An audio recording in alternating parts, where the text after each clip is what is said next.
నమస్కారం welcome to VBC on TV news నేను ప్రసన్న ముందుగా ఈనాటి ముఖ్యాంశాలు ఎన్డీఏతోనే ఈశాన్య రాష్ట్రాలకు మహర్దశ అన్న ప్రధాని మోదీ ఈశాన్య భారతానికి తాను బ్రాండ్ అంబాసిడర్ అని వ్యాఖ్య వాట్సాప్ గవర్నెన్స్ పై సీఎం చంద్రబాబు సమీక్ష వినియోగం పెరిగేలా చర్యలు చేపట్టాలని ఆదేశం రైతు సంక్షేమమే ప్రాధాన్యత అంశమన్న మంత్రి అచ్చెన్నాయుడు 3 పంటలకు అనుగుణంగా ప్రణాళిక రూపొందించాలని ఆదేశం ఆంధ్రప్రదేశ్ను డ్రగ్స్ రహిత రాష్ట్రంగా తీర్చిదిద్దాలన్న సిఎస్ విజయానంద్ ఈగల్ ఏర్పాటుతో మాదక ద్రవ్యాలకు చెక్ పెట్టామని వెల్లడి ఎన్డీఏ ప్రభుత్వ కృషితో ఈశాన్య రాష్ట్రాలు అభివృద్ధిలో కొత్త శిఖరాలకు చేరుకుంటాయని ప్రధాని నరేంద్ర మోదీ అన్నారు. అస్సాం పర్యటనలో ఉన్న ఆయన గౌహతిలో జరిగిన జుమైర్ బీనందిని కార్యక్రమంలో మాట్లాడుతూ అస్సాం ఈశాన్య రాష్ట్రాల అభివృద్ధి సంస్కృతి ఒకప్పుడు విస్మరించబడ్డాయని ఇప్పుడు తానే ఈశాన్య సంస్కృతికి బ్రాండ్ అంబాసిడర్ గా మారాయని చెప్పారు. తేయాకు పరిశ్రమ ఆ రంగంలో పనిచేసే కార్మికుల అభివృద్ధి అస్సాం రాష్ట్ర మొత్తం అభివృద్ధిని నడిపించి ఈశాన్య ప్రాంతాలను కొత్త శిఖరాలకు చేరుస్తుందని చెప్పారు. టీ తోట కార్మికుల ఆరోగ్య సంరక్షణ కోసం అస్సాం ప్రభుత్వం 300కి పైగా ఆయుష్మాన్ మందిరాలను ప్రారంభించిందన్నారు. ఒకప్పటి టీ విక్రేతగా ప్రధాని అస్సాం టీతో తన బంధాన్ని గుర్తు చేసుకున్నారు. जनजातीय समाज के जो नायक नायिकाएं रहे हैं उनके योगदान को अमर बनाने के लिए आदिवासी म्यूजियम भी बनाए जा रहे हैं. साथियों, भाजपा सरकार असम का विकास भी कर रही है और यहां के टी ट्राइब की सेवा भी कर रही है. बागान कर्मियों की आय बढ़े इस दिशा में असम टी कॉरपोरेशन के कामगारों के लिए बोनस की घोषणा भी की गई है. खासकर बागानों में काम करने वाली हमारी बहनें, हमारी बेटियां गर्भावस्था में उनके सामने आय का संकट पैदा हो जाता था. आज ऐसी करीब 1.5 लाख महिलाओं को गर्भावस्था में 15,000 रुपये की सहायता दी जा रही है ताकि उन्हें खर्च की चिंता न रहे. हमारे इन परिवारों के अच्छे स्वास्थ्य के लिए असम सरकार चाय बागानों में 350 से ज्यादा आयुष्मान आरोग्य मंदिर भी खोल रही है. असम सरकार को और ऊर्जावान मुख्यमंत्री हेमंत बिश्व शर्मा जी को बधाई देता हूं. आज असम के चाह जनगोष्ठी आरो आदिवासी मानुषेर संगे असम केर एकटा गबोर दिन लागे यही दिनटे सोबाई के शुभेच्छा जाना थी. साथियों, इस तरह के भव्य आयोजनों से असम का गौरव तो जुड़ा ही है, इसमें भारत की महान विविधता भी दिखाई देती है. और अभी मुझे बताया गया कि 60 से भी ज्यादा दुनिया के अलग अलग देशों के राजदूत भी असम को अनुभव करने के लिए यहां मौजूद है. అసోం ముఖ్యమంత్రి హిమంత బిశ్వా శర్మ మాట్లాడుతూ మూడోసారి ప్రధానిగా ప్రమాణ స్వీకారం చేసిన తరువాత అసోంలో తొలిసారిగా పర్యటించడం అదృష్టఘట్టమని పేర్కొన్నారు. అసోం భాషకు జాతీయ హోదా కల్పించడం, అసోంలోని నిర్మాణాలకు యునెస్కో గుర్తింపు వచ్చేలా చేయడంలో ప్రధాని కృషి మరువలేనిదని పేర్కొంటూ ఆ రాష్ట్ర ప్రజల తరపున ధన్యవాదాలు తెలియజేశారు. आज हमारे लिए सौभाग्य की बात है कि तीसरी बार भारत की प्रधानमंत्री की जिम्मेदारी लेने का बाद माननीय प्रधानमंत्री नरेंद्र मोदी जी पहला बार आसाम भूमि में आए हैं. मैं आसाम की जनता की ओर से प्रधानमंत्री जी को हार्दिक स्वागत करता हूं. प्रधानमंत्री जी, आपने तीसरा बार दायित्व लेने का साथ साथ असम के लिए 3 बड़े काम आपने किए. पहले हमारे सराइदेव मैदान को आपने आपका अथक प्रयास के कारण यूनेस्को ने हमारे सराइदेव मैदान को वर्ल्ड हेरिटेज का स्वीकृति दिए. मैं आसाम वासियों का ओर से आपको धन्यवाद देता हूं. प्रधानमंत्री जी, आसामिया भाषा অসমীয়া ভাষা আমার ভাষা জননী. চিৰ চেনেহী मोर भाषा जननी. অসমীয়া भाषा को आपने क्लासिकल लैंग्वेज का स्वीकृति देने का काम किया. माननीय प्रधानमंत्री जी, हमारे भाषा को क्लासिकल भाषा का मर्यादा सराइदेव मैदान को यूनेस्को द्वारा दिया गया स्वीकृति ने असम को गर्वित किया है और इसीलिए मैं सारा असम वासियों का ओर से आपको बहुत बहुत धन्यवाद करना चाहूंगा. జిల్లా కలెక్టర్ల కార్యాలయాల్లో మనమిత్ర వాట్సాప్ గవర్నెన్స్ ప్రత్యేక సెల్ ఏర్పాటు చేసి వాట్సాప్ గవర్నెన్స్ ను ప్రజలు విస్తృతంగా ఉపయోగించుకునేలా చర్యలు తీసుకోవాలని ముఖ్యమంత్రి చంద్రబాబు అధికారులను ఆదేశించారు. సచివాలయంలో రియల్ టైం గవర్నెన్స్ పై ఆయన సమీక్ష నిర్వహించారు. ఈ సందర్భంగా ఆయన వాట్సాప్ గవర్నెన్స్ అమలు ప్రగతి గురించి అధికారులను అడిగి తెలుసుకున్నారు. రాబోయే రోజుల్లో ప్రభుత్వం వాట్సాప్ గవర్నెన్స్ ద్వారా ప్రజలకు 500 సేవలు కల్పించనున్నట్టు తెలిపారు. జిల్లా కలెక్టర్లంతా ఈ విషయంలో కీలకంగా పనిచేయాలని ఆదేశించారు. ప్రభుత్వ సేవలు ప్రజలకు సులభతరంగా అందించడంలో వాట్సాప్ గవర్నెన్స్ కీలక పాత్ర పోషిస్తుందని సీఎం తెలియజేశారు.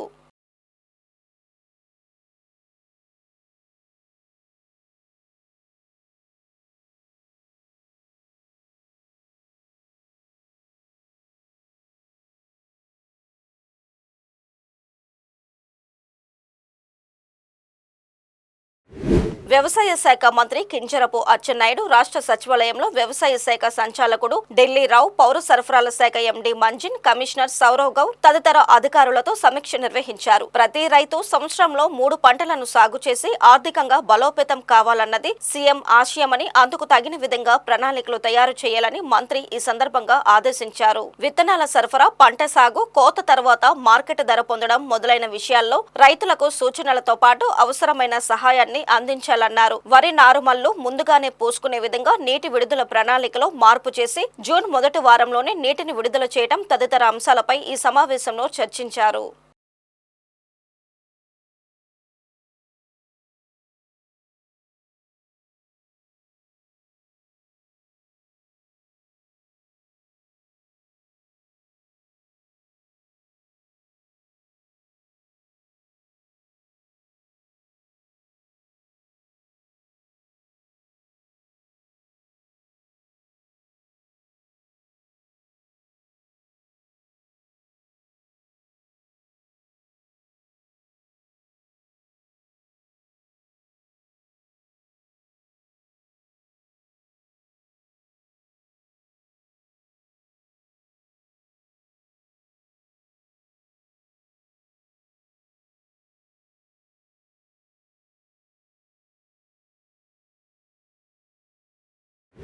రాష్ట్రాన్ని గంజాయి డ్రగ్స్ రహిత రాష్ట్రంగా తీర్చిదిద్దేలా సంబంధిత కేంద్ర రాష్ట్ర ప్రభుత్వ విభాగాలు పూర్తి సమన్వయంతో పనిచేయాల్సి ఉందని ప్రభుత్వ ప్రధాన కార్యదర్శి కె విజయనంద్ సూచించారు. నార్కో కోఆర్డినేషన్ కు సంబంధించి సచివాలయంలో జరిగిన మొదటి రాష్ట్ర స్థాయి సమావేశానికి ఆయన అధ్యక్షత వహించారు. గంజాయి సాగును పూర్తిగా నిర్మూలించేందుకు చర్యలు తీసుకోవాలని సిఎస్ చెప్పారు. కేంద్ర రాష్ట్ర ప్రభుత్వ విభాగాలు సంబంధిత ఏజెన్సీలు సమన్వయంతో పనిచేసి రాష్ట్రాన్ని గంజాయి డ్రగ్స్ రహిత రాష్ట్రంగా తీర్చిదిద్దేందుకు చర్యలు తీసుకోవాలన్నారు. ఈ లక్ష్యంతోనే గత నవంబర్ నుండి రాష్ట్రంలో ప్రత్యేకంగా elite anti narcotics group for law enforcement ఏర్పాటు చేయడం జరిగిందన్నారు.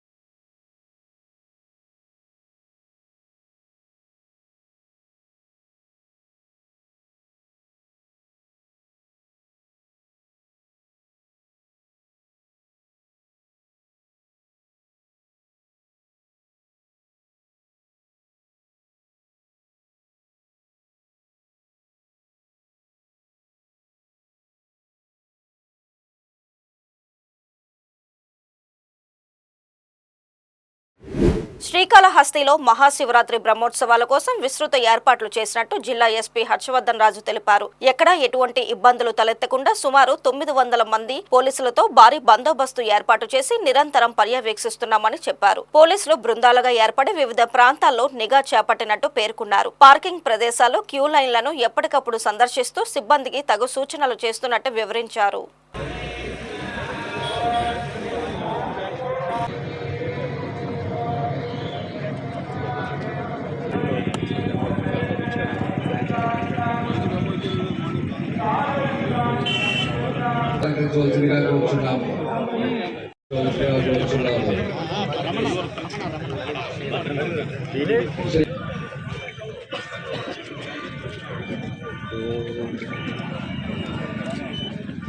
సంబంధించి మేము 900 చిల్లర మంది తోటి బందోబస్తు చేయడం జరుగుతూ ఉంది. తగు అంటే బాగానే ఎక్కువ కాంపొనెంట్ ఇవ్వడం జరిగింది. సో అందరం కూడా, నేను కూడా ఆ రోజు ఇక్కడే ఉంటాము. సో అందరం కూడా విధుల్లో ఉండి ఎక్కడ ఎటువంటి అవాంఛనీయ సంఘటనలకి అవకాశం లేకుండా ఉద్యోగం నిర్వర్తిస్తాం. రథోత్సవం రోజు ఎక్కువగా క్రౌడ్ ఉంటుంది. ఈ 4 మాడా వీధుల్లో దానికి సంబంధించి మనం కరెక్ట్, దానికి మనకు క్రైమ్ డిటాచ్మెంట్ కూడా సెపరేట్ క్రైమ్ డిటాచ్మెంట్ పెట్టాము. సో అది చూస్తాం. అట్లాగే ఆ రోజు మా టీమ్స్ కూడా అంతా రోప్ టీమ్స్ ఉండి మాడా స్ట్రీట్స్ లో ఎటువంటి క్రౌడ్ కంజెషన్ లేకుండా ఉండేలా కూడా చూస్తాం. క్రైమ్ కూడా సెపరేట్ డిటాచ్మెంట్. విశాఖ మురళీనగర్ లో ఉన్న వైశాఖి స్పోర్ట్స్ పార్క్ సభ్యులు మహాసాహస్రావధాని డాక్టర్ గరికపాటి నరసింహారావును ఘనంగా సన్మానించారు. స్థానిక రామాలయంలో 2 రోజుల పాటు జరిగిన శ్రీరామ పట్టాభిషేకం ముగింపు ఉత్సవాల్లో భాగంగా సహనమే శ్రీరామ రక్ష అనే అంశంపై గరికపాటి ప్రవచనం చేశారు. అనంతరం వైశాఖి పార్క్ కార్యవర్గ బృందం ఆయన్ను ఘనంగా సన్మానించారు. ఈ సందర్భంగా గరికపాటి మాట్లాడుతూ నేటి తరానికి మానవీయ విలువలను బోధించాల్సిన అవసరం ఎంతైనా ఉందన్నారు. తాను చేసిన ప్రవచనాలకు ప్రభావితమై మంచిని ఏ కొందరు అలవర్చుకున్నా తన ప్రయత్నానికి ఫలితం దక్కినట్లేనని ఆయన వ్యాఖ్యానించారు.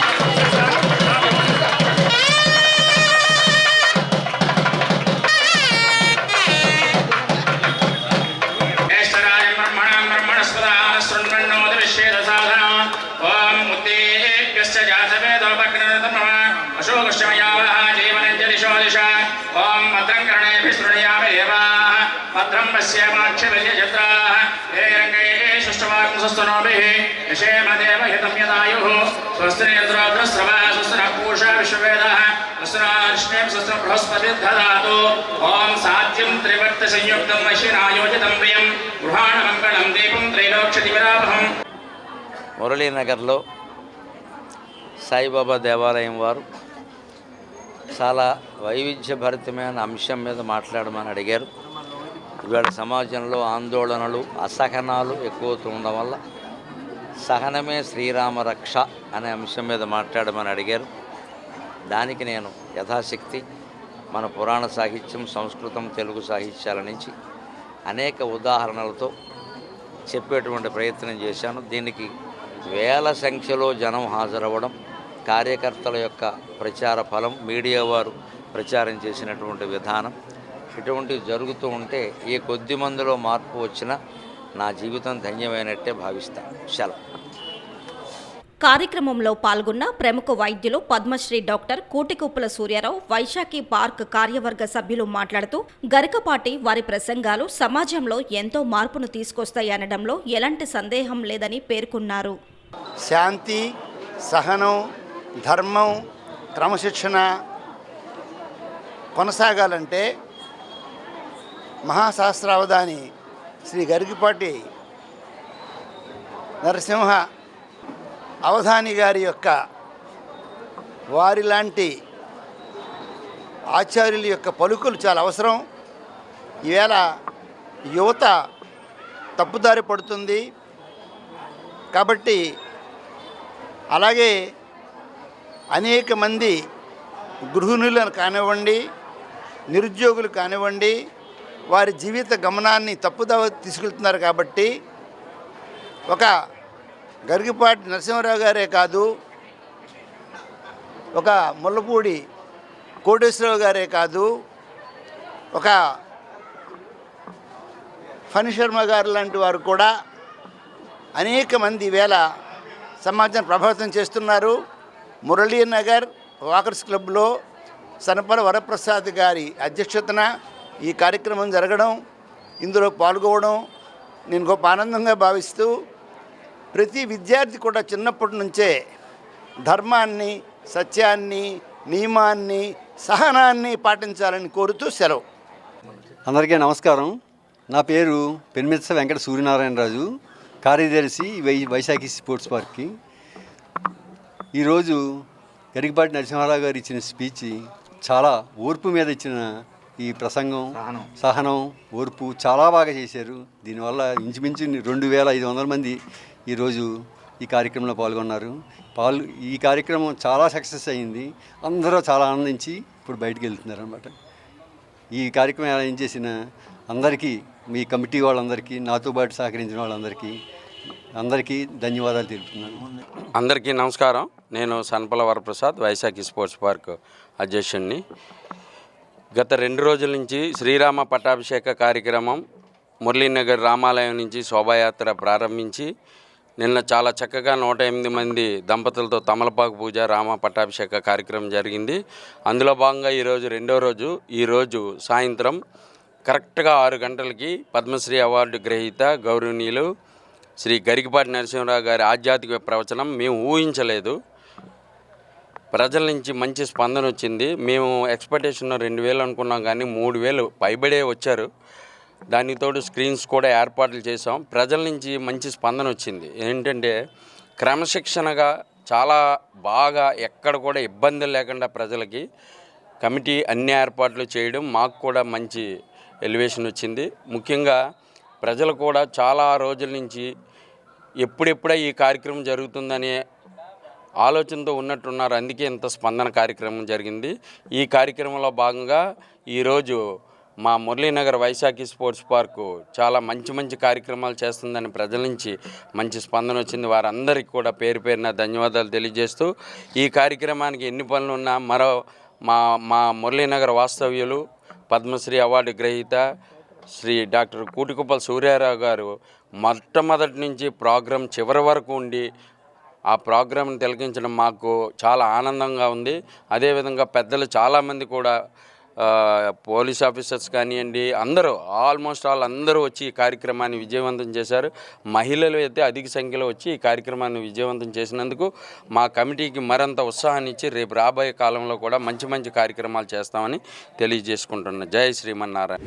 సేంద్రియ వ్యవసాయంతో పండించిన ఆహారం రుచిగా ఉంటుందని చాలా మంది ప్రజలు సేంద్రియ విధానంలో పండించిన పళ్ళు, కూరగాయలపైనే మొగ్గు చూపుతున్నారని మండల సేంద్రియ వ్యవసాయ సిబ్బంది అన్నారు. తూర్పుగోదావరి జిల్లా గోకవరం గ్రామంలో ప్రతి వారం ఆహారం స్టాల్స్ ఏర్పాటు చేసి సేంద్రియ వ్యవసాయంతో పండించిన పండ్లు, కూరగాయలను ఆర్గానిక్ గా తయారు చేసిన పచ్చళ్లు, కారం, మసాలా పొడులను విక్రయిస్తున్నారు. ఈ సందర్భంగా గోకవరం మండలం సేంద్రియ వ్యవసాయ సిబ్బంది మాట్లాడుతూ సేంద్రియ వ్యవసాయంలో రసాయన ఎరువులు, పురుగుల మందులు ఉపయోగించరని, దీంతో ఆహారంలో హానికరమైన రసాయనాలు ఉండవని చెప్పారు. ఇవి ఆరోగ్యానికి చాలా మంచిదని తెలిపారు. సేంద్రియ ఆహారం తినడం వల్ల క్యాన్సర్, గుండె జబ్బులు, ఇతర ఆరోగ్య సమస్యల ప్రమాదం తగ్గుతుందని అన్నారు. అలాగే సేంద్రియ పద్ధతిలో పండించిన పంటలలో పోషక విలువలు ఎక్కువగా ఉంటాయి. వాటిలో విటమిన్లు, ఖనిజాలు, యాంటీ ఆక్సిడెంట్లు పుష్కలంగా ఉండటం వల్ల మార్కెట్లో సేంద్రియ ఉత్పత్తులకు మంచి గిరాకీ ఉందన్నారు. నేను గోకవరం మండలంలో NFMTగా వర్క్ చేస్తున్నానండి. అలాగే మా మండలంలో 72 వారాల నుంచి ప్రకృతి వ్యవసాయంలో పండించిన స్టాల్ అనేది ఏర్పాటు చేయడం జరుగుతుందండి. ఇందులో మన దగ్గరలో ఉన్న కేడర్ అందరూ ATMలో 10 నుంచి 12 రకాల కూరగాయలు DPMU ఆదేశాల మేరకు వేసుకోవడం జరిగిందండి. అక్కడి నుంచే కూరగాయలు సేకరించి ప్రతి వారం మండలంలో ఒక స్టాలు, అలాగే యూనిట్ వారీగా కూడా 4 చోట్ల కూడా స్టాల్స్ ఏర్పాటు చేయడం జరుగుతుందండి. ఈ స్టాల్స్కి వచ్చేసి 72 వారాల నుంచి ఏర్పాటు చేశామండి.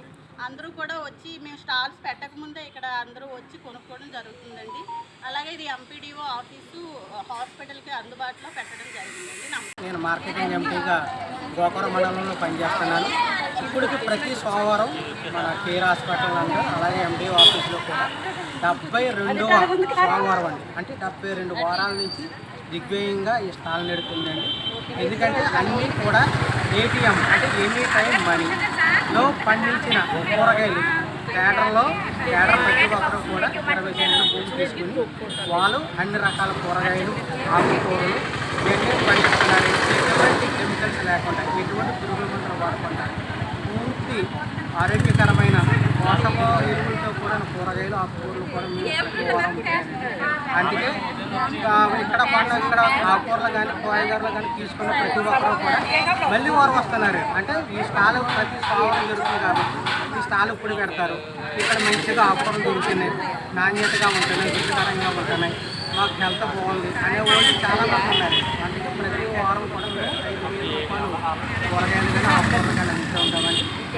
ఇక్కడ మా స్టాఫ్ అందరూ కూడా మొత్తం ఇక్కడ 31 మంది పనిచేస్తున్నామండి. అలాగే మండల ఎంపీలు కూడా 2 ఉన్నారండి, JU గారు, నేను, అలాగే యూనిట్ ఇన్ఛార్జీలు, ICRPలు అందరూ కూడా తమ ATM మోడల్లో పండించిన ఆకుకూరలు, కూరగాయలు అందరూ కూడా తీసుకుని వస్తున్నారండి. నంద్యాల జిల్లా యాగంటిలో మహాశివరాత్రి వేడుకలను ఘనంగా నిర్వహించేందుకు అధికారులు ఏర్పాట్లు పూర్తి చేశారు. మహాశివరాత్రి బ్రహ్మోత్సవ ఏర్పాట్లను MPDO, తహసీల్దార్, దేవస్థాన ఈవో, చైర్మన్ మౌలీశ్వర్ రెడ్డిలతో కలిసి పరిశీలించారు. ఈ సందర్భంగా దేవస్థానం ఈవో మాట్లాడుతూ ఈ రోజు నుండి మార్చి 1 వరకు మహాశివరాత్రి బ్రహ్మోత్సవాలను నిర్వహిస్తున్నామని తెలిపారు. ఈ సంవత్సరం రాష్ట్ర మంత్రి BC జనార్దన్ రెడ్డి సతీమణి BC ఇందిరారెడ్డి చేతుల మీదుగా ఉమామహేశ్వర బ్రహ్మోత్సవాలు జరుగుతాయని ఆలయ ఈవో తెలిపారు. మహాశివరాత్రి సందర్భంగా 25/2/2025 నుండి 1/3/2025 వరకు మహాశివరాత్రి ఉత్సవంలో అత్యంత వైభవంగా ఏర్పాటు చేయబడి ఆర్డీ ఉత్సవాల్లో నీటికి ఎటువంటి ఇబ్బంది లేకుండా వాళ్ళు ఏర్పాటు చేసినారు. GM గారు బస్సు సౌకర్యం అన్ని విధాలు ఏర్పాటు చేసినారు. అక్కడి నుంచి పోలీసు గట్టి నిఘా ఏర్పాటు చేసినారు. హెల్త్ డిపార్ట్మెంట్ వారు భక్తులకు ఎలాంటి ఇబ్బంది లేకుండా హెల్త్ క్యాంప్ ఏర్పాటు చేసినారు. ఫైర్ డిపార్ట్మెంట్ వారు ఎటువంటి ఇబ్బంది లేకుండా ఫైర్ డిపార్ట్మెంట్ వారు అన్ని వసతులు ఏర్పాటు చేసినారు. ఈ యొక్క మహత్తరమైన కార్యక్రమాన్ని మా మంత్రివర్యులు గారు BC జనార్దన్ శ్రీమతి ఇందిరారెడ్డి గారి ఆధ్వర్యంలో అత్యంత వైభవంగా ఈ యొక్క మహాశివరాత్రి బ్రహ్మోత్సవాలను ఏర్పాటు చేసి ఉచిత లడ్డు ప్రసాదం మరియు 25 నుంచి 27 వరకు టోల్గేటు తీసివేసి మరియు లడ్డు ప్రసాదం ఉచితంగా పంపిణీ కార్యక్రమం ఏర్పాటు చేశారు. కావున భక్తులు ఈ యొక్క మహాశివరాత్రి బ్రహ్మోత్సవం స్వామివారికి పాల్గొని స్వామివారికి పాత్రలు కావాల్సిందిగా కోరుతున్నాం. పట్టిసీమలో జరగనున్న మహాశివరాత్రి ఉత్సవాల ఏర్పాట్లను ఉత్సవ committee chairman RDO MV Ramana పరిశీలించారు. దర్శనం, క్యూ లైన్లు, పార్కింగ్ ప్రదేశాలు తదితర ప్రాంతాలను సందర్శించారు. అనంతరం RDO మాట్లాడుతూ భక్తులకు ఎలాంటి అసౌకర్యం కలగకుండా క్యూ లైన్ల నిర్వహణ ఉండాలని అధికారులను ఆదేశించారు. ఎటువంటి అంతరాయం లేకుండా క్యూ లైన్లలో నిరంతరం అల్పాహారం, మంచినీరు, బిస్కెట్ల పంపిణీ చేయాలన్నారు. ఉత్సవ సమయంలో ఎలాంటి అవాంఛనీయ సంఘటనలు జరగకుండా ఉండేందుకు అవసరమైన అన్ని జాగ్రత్తలు తీసుకోవాలని సూచించారు. సూచించారు. ఈ కార్యక్రమంలో DSP Venkateswara Rao, Polavaram tahsildar Sairaj, CI Balasuresh, temple EO Chaganti Suresh Naidu, వీఆర్ఓలు, పోలీస్ సిబ్బంది, ఆలయ సిబ్బంది పాల్గొన్నారు. Welcome to VBC on TV. Sri Bhadrakali సమేత వీరేశ్వర స్వామి ఆలయం వేడుకలకు ముస్తాబవుతుంది. ఈ నెల 25, 26, 27 తేదీల్లో ఉత్సవాలు జరగనున్నాయి. భక్తులకు ఎటువంటి ఏర్పాట్లు చేశారో తెలుసుకుందాం. మనతో ఉత్సవ కమిటీ చైర్మన్ ఆర్డీఓ ఉన్నారు, వారి మాటల్లోనే తెలుసుకుందాం. శివరాత్రి ఉత్సవాలకు సంబంధించి ఏర్పాట్లన్నీ పూర్తి చేయడం జరిగింది. ఈ నైట్ ఫైనల్గా ఈ లైటింగ్ ఏదైతే ఉందో ఆ ఏర్పాటుతోటి మొత్తం కంప్లీట్ అయిపోతాయి. రేపటికి ఈ ఫిషరీస్ డిపార్ట్మెంట్ నుంచి ఈ బోట్స్ కానీ ఎస్డిఆర్ఎఫ్ టీమ్స్ కానీ రేపు మార్నింగ్ వచ్చి వాళ్ళు మాకు ఇక్కడ రిపోర్ట్ చేస్తారు. దాంతో టోటల్గా కంప్లీట్ అయిపోయినట్టే. రేపు మధ్యాహ్నం నుంచి దర్శనానికి వచ్చే భక్తులందరూ కూడా క్రమశిక్షణతో దేవుడి దర్శనం చేసుకొని క్షేమంగా వాళ్ళ ఇళ్ళకి తిరిగి చేరాలని చెప్పి కోరుకుంటున్నాను. పార్వతీపురం మన్యం జిల్లా జియమ్మ వలస మండలం పేదమేరంగి గ్రామంలోని ఏనుగుల గుంపు జొరబడి బీభత్సం సృష్టించింది. సమీప అటవీ ప్రాంతం నుండి గ్రామంలోకి వచ్చిన ఏనుగులు ఈ తెల్లవారుజామున Sai Gayatri modern rice mill షట్టర్లను విరగగొట్టి లోపలికి ప్రవేశించాయి. మిల్లులో ఉన్న ధాన్యం, బియ్యం నిల్వలను గజరాజులు చెల్లాచెదురు చేశాయి. నెల రోజుల్లో ఇదే మిల్లుపై ఏనుగులు 2 సార్లు దాడి చేసి సుమారు 2 లక్షల వరకు నష్టం కలిగించాయని యజమానులు వాపోతున్నారు. తరచుగా ఏనుగుల గుంపు గ్రామంలోకి వస్తూ విధ్వంసం సృష్టిస్తున్నాయని గ్రామస్తులు ఆవేదన చెందుతున్నారు. ఏనుగుల బారి నుండి కాపాడాలని పోలీసులను, అటవీ శాఖ అధికారులను కోరుతున్నారు.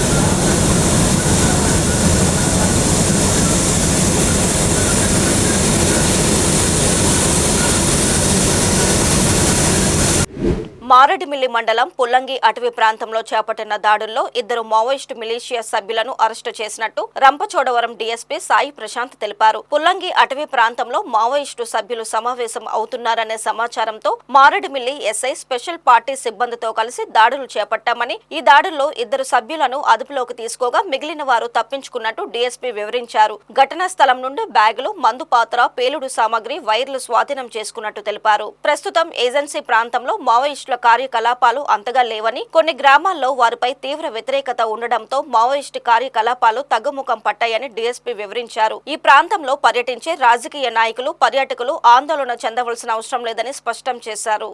మీడియా మిత్రులందరికీ నమస్కారం. సో ఈరోజు ఈ మీటింగ్కి సంబంధించి, ఈ ప్రెస్ మీటింగ్కి సంబంధించి ప్రధాన ఉద్దేశం ఏంటంటే, మనకి మారేడుమిల్లి మండల పరిధిలో మనం ఈరోజు పొద్దున్న ఒక 2 మావోయిస్ట్ మిలీషియాని మన 2ని అరెస్ట్ చేయడం జరిగింది. సో మనకు వచ్చిన ఖచ్చితమైన ఇన్ఫర్మేషన్ బేసిస్గా ఆధారంగా సో ఆ ఇన్ఫర్మేషన్ వచ్చి రాగానే మనం అక్కడ ఉన్న ఎస్ఐ మారేడుమిల్లి ఎవరైతే ఉన్నారో ఆయన్ని విత్ సమ్ స్పెషల్ పార్టీ, అంటే ఆయనతో పాటు కొంతమంది సెక్యూరిటీ ఫోర్సెస్ని కలిపి, వీడి టీమ్ని, అక్కడ ఉన్న లోకల్ ఫోర్స్ని కలిపి మనం పంపించడం జరిగింది. సో మనకు ఖచ్చితమైన ఇన్ఫర్మేషన్ రావడంతో మనం ఆ ప్రదేశానికి ఎక్కడికైతే మనం వెళ్ళాము, ఓకే, సో పుల్లంగి దగ్గరలో ఉన్న అటవీ ప్రాంతం దగ్గరికి ఎక్కడికైతే మేము వెళ్ళాము, ఆ వెళ్ళే టైంకి అప్పటికే అక్కడ మీటింగ్ ఒకటి ఏర్పాటు చేసుకున్నారు. సో ఆ మీటింగ్లో ఈ పోలీసులు వస్తున్నారని సమాచారం రావడంతోనూ, లేకపోతే ఇక్కడ సౌండ్స్ వల్ల చాలామంది పారిపోవడం జరిగింది. మీటింగ్ వల్ల చాలామంది పారిపోవడం జరిగింది. ఈ పారిపోయిన తర్వాత మనకు అక్కడ 2 అయితే మాత్రం దొరికారు. సో ఆ 2ని మనం అక్కడే కస్టడీలోకి తీసుకోవడం, ఇమీడియట్గా వాళ్ళ దగ్గర ఏ మెటీరియల్స్ ఉన్నాయో మెటీరియల్స్, వాళ్ళ దగ్గర బ్యాగ్స్ అవి ఇవి మనం సెర్చ్ చేస్తే ఫస్ట్లీ మనకి అక్కడ ముందు చూపించిన విధంగా ఎక్స్ప్లోజివ్ మెటీరియల్స్, అంటే మందు పాత్రలకు సంబంధించిన మెటీరియల్స్ వాళ్ళ దగ్గర దొరకడం జరిగింది. సో ఈ ఎక్స్ప్లోజివ్ మెటీరియల్స్కి సంబంధించి మనం వాళ్ళ ఆరా తీసాం. అసలు ఎందుకు మీ దగ్గర ఉన్నాయనుకుంటే వాళ్ళు చెప్పారు.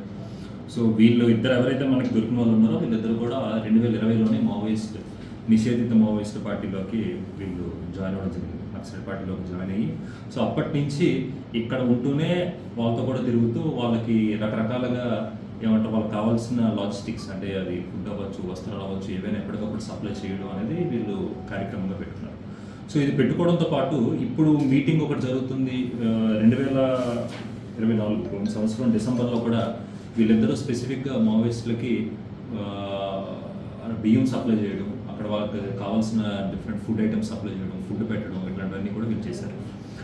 చేసిన తర్వాత ఈరోజు వీళ్ళు పెట్టుకున్న మీటింగ్ తర్వాత ప్రధాన ఉద్దేశం ఏంటంటే, ఇక్కడ పెట్టుకున్న మీటింగ్ నుంచి వీళ్ళకి కొన్ని ఎక్స్ప్లోజివ్ మెటీరియల్స్ అందడం. సో దానితో పోలీసులు మనం రెగ్యులర్గా అక్కడ రోడ్ ఓపెనింగ్ అనో లేకపోతే రకరకాల కార్యక్రమాలు చేస్తూ ఉంటాం. అంటే ఏంటంటే ఏరియా సేఫ్టీగా ఉంచడం కోసం, ఏరియా సేఫ్గా ఉంటే అక్కడ డెవలప్మెంట్ యాక్టివిటీ పెరుగుతుంది అనే ఉద్దేశంతో మనం మన రెగ్యులర్ ప్రోగ్రామ్స్ అని చేసుకుంటూ ఉంటాం. అది మనం చేస్తాము, మన తాలూకా సూపర్విజన్లో అక్కడ ఉన్న సెంట్రల్ ఫోర్సెస్ చేస్తే ఇవన్నీ జరుగుతూ ఉంటుంది. సో ఈ పోలీసు బలగాల మీద ఒక రకమైన ఏవైనా ఒక బ్లాస్ట్ చేయాలి, పోలీసులని బలగాలు హతమార్చాలి, సో వాళ్ళ తాలూకా ఏమంటారు స్ఫూర్తిని దెబ్బతీయాలనే ఉద్దేశంతో వీళ్ళు మెటీరియల్స్ తీసుకోవడం జరిగింది. సో ఆ మెటీరియల్సే మనం తీసుకున్నాం. ఈ మెటీరియల్స్ అనేవి ఒక పొటెంట్ బ్లాస్ట్ని కలువ చేయగలిగే మెటీరియల్స్ ఇవన్నీ కూడా. సో ఇమీడియట్గా ఇద్దరి దగ్గర మెటీరియల్స్ దొరికాయి. సో వాళ్ళిద్దరూ చెప్పిన నివేదిక ప్రకారం, అంటే వాళ్ళగానే చెప్పిన నివేదిక ప్రకారం, ఒకసారి దొరికిపోయిందని చెప్పిన నివేదిక ప్రకారం 2028లో వాళ్ళు జాయిన్ అయ్యారు, 2020లో జాయిన్ అయ్యారు. 2020లో జాయిన్ అయ్యి అప్పటి నుంచి వాళ్ళకి సపోర్ట్ చేసుకుంటూ వస్తున్నారు. వచ్చిన తర్వాత ఇప్పుడు రీసెంట్గా ఈరోజు జరిగిన మీటింగ్స్, రకరకాల మీటింగ్స్, ఈరోజు జరిగిన మీటింగ్ మీద మనకు ఖచ్చితమైన ఇన్ఫర్మేషన్ తెలియడం వల్ల నేను దొరికాను. సో ఇందులో ఒక గుడిసె గ్రామం పుల్లంగి పంచాయతీకి చెందిన ఒక వ్యక్తి, ఒక రైతు. సో ఇదే పుల్లంగి పంచాయతీలో పీడమరి గ్రామానికి చెందిన వేరే వ్యక్తి, వీళ్ళిద్దరిని కూడా మనం అరెస్ట్ చేయడం జరిగింది. సో వీళ్ళిద్దరిని ఇప్పుడు ఎఫ్ఐఆర్ వేసి, అంటే ఏ సెక్షన్స్ అయితే మనకి అప్లికబుల్ అవుతాయో, సో అవి ఎక్స్ప్లోజివ్స్కి సంబంధించిన సెక్షన్స్ అవ్వచ్చు, లేకపోతే అన్లాఫుల్ అసెంబ్లీకి సంబంధించిన సెక్షన్ అవ్వచ్చు, లేకపోతే ఎక్స్ట్రీమిస్ట్ యాక్టివిటీకి సంబంధించిన సెక్షన్స్, ఇట్లాంటి రకరకాల సెక్షన్స్ ఏవైతే ఉన్నాయో ఆ సెక్షన్స్ అన్నీ కూడా వేసేసి ఈరోజు ఎఫ్ఐఆర్ నమోదు చేసి వీళ్ళని రిమాండ్ పంపించడం కూడా జరుగుతుంది. ఈ వార్తలు ఇంతటితో సమాప్తం. మరిన్ని విశేషాలతో మళ్ళీ కలుద్దాం.